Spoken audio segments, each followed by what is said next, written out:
जम्मू के आरएसपुरा इलाके में एक गंभीर घटना सामने आई। सोमवार शाम करीब 5:15 पर वहां बने एक किशोर गृह यानी कि जुवेनाइल ऑब्जर्वेशन होम से 3 कैदी भाग निकले हैं।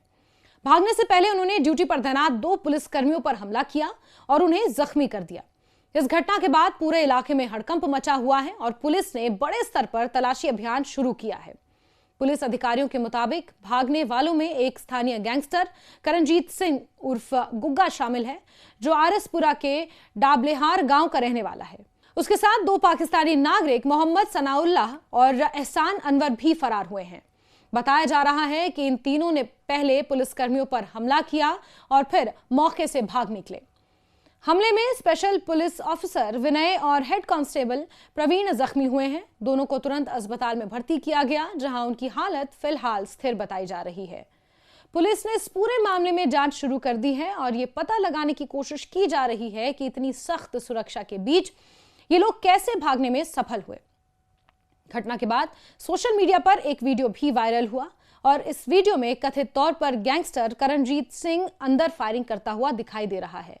कहा जा रहा है कि उसके पास देसी कट्टा था और उसने कुछ राउंड फायर किए। अब सबसे बड़ा सवाल यही है कि एक जुवेनाइल ऑब्जर्वेशन होम यानी कि एक किशोर गृह जैसे सुरक्षित स्थान के अंदर उनके पास हथियार कैसे पहुंचे। पुलिस इस बात की गहराई से जांच कर रही है कि कहीं अंदर से किसी ने मदद तो नहीं की। शक यहां तक भी है कि जो 2 पाकिस्तानी नागरिक हैं, क्या उनके संपर्क किसी संगठन से तो नहीं है, क्योंकि आरएसपुरा सीमा से बिल्कुल सटा हुआ इलाका है और वहां पर इस तरह की सुरक्षा चूक कई तरह के सवाल खड़े कर रही है। इन तीनों के भागने के बाद पुलिस ने खास टीमें भी बनाई हैं।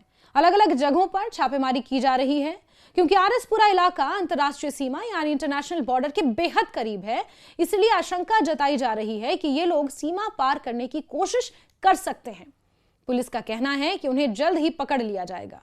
इस घटना के बाद जम्मू कश्मीर के पुलिस महानिदेशक नलिन प्रभात और पुलिस महानिरीक्षक भीमसेन टूटी समेत कई वरिष्ठ अधिकारी मौके पर पहुंचे और हालातों का भी जायजा लिया।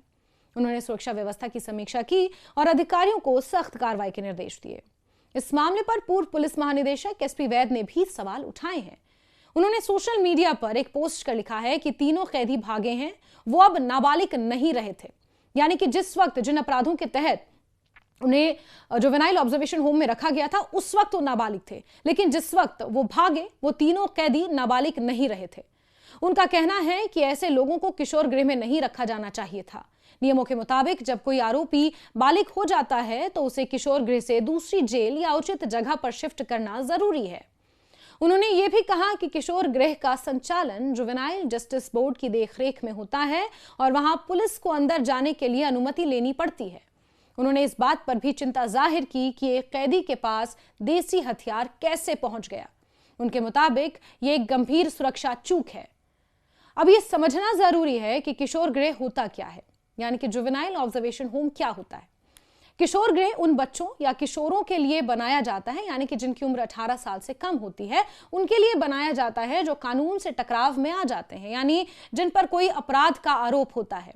जानकारी के मुताबिक इन तीनों पर अपराध काफी गंभीर श्रेणी के थे। यहां उन्हें सजा देने के बजाय सुधारने की कोशिश की जाती है, इसीलिए इसे बाल सुधार केंद्र या जुवेनाइल ऑब्जर्वेशन होम कहा जाता है। उन्हें रहने की जगह, खाना, पढ़ाई और काउंसलिंग दी जाती है ताकि वो भविष्य में सही रास्ते पर चल सकें।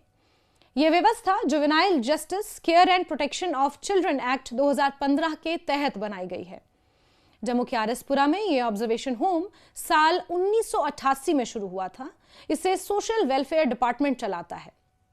यहां उन बच्चों और किशोरों को रखा जाता है जिनका केस अदालत में चल रहा होता है।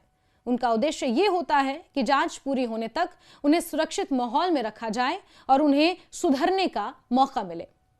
लेकिन इस घटना ने कई सवाल खड़े कर दिए हैं। पहला सवाल सुरक्षा को लेकर है। अगर वहां इतने खतरनाक आरोपी रखे गए थे तो सुरक्षा के पुख्ता इंतजाम क्यों नहीं थे। दूसरा सवाल यह है कि अगर वो अब नाबालिग नहीं थे तो उन्हें वहां क्यों रखा गया था, क्यों वहां से शिफ्ट करने की प्रक्रिया शुरू नहीं की गई थी। अब तीसरा और सबसे गंभीर सवाल यह है कि हथियार अंदर कैसे पहुंचा। सीमा से सटे इलाके में 2 पाकिस्तानी नागरिकों का इस तरह फरार होना सुरक्षा एजेंसियों के लिए भी चिंता का विषय है। अगर वो सीमा पार करने में सफल हो जाते हैं तो ये बड़ा मामला बन सकता है। इसलिए पुलिस और अन्य एजेंसियां पूरी सतर्कता के साथ काम कर रही हैं। जगह जगह नाके स्थापित किए गए हैं। यह घटना शाम 5:15 की है। इसका सीसीटीवी फुटेज भी सामने आ चुका है और उस सीसीटीवी फुटेज में यह साफ नजर आता है कि किस तरह देसी कट्टे का इस्तेमाल करके वो पुलिस कर्मियों को जख्मी करते हैं और फिर आसानी से भागने में सफल हो जाते हैं। कल शाम से लेकर आज सुबह तक पुलिस उनकी गहनता से तलाश कर रही है। आरएस पूरा सीमा से सटा हुआ है, इसीलिए जांच एजेंसियों को, सुरक्षा एजेंसियों को और सीमा पर भी सेना को अलर्ट कर दिया गया है। फिलहाल पुलिस का कहना है कि जल्द ही फरार आरोपियों को पकड़ लिया जाएगा। पूरे इलाके में नाकेबंदी है और संदिग्ध ठिकानों पर छापे मारे जा रहे हैं।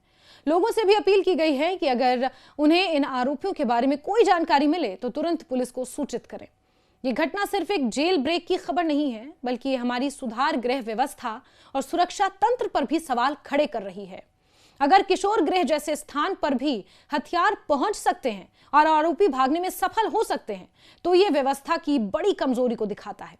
आने वाले दिनों में जांच से साफ होगा कि गलती कहां से हुई और जिम्मेदार लोगों पर क्या कार्रवाई होती है।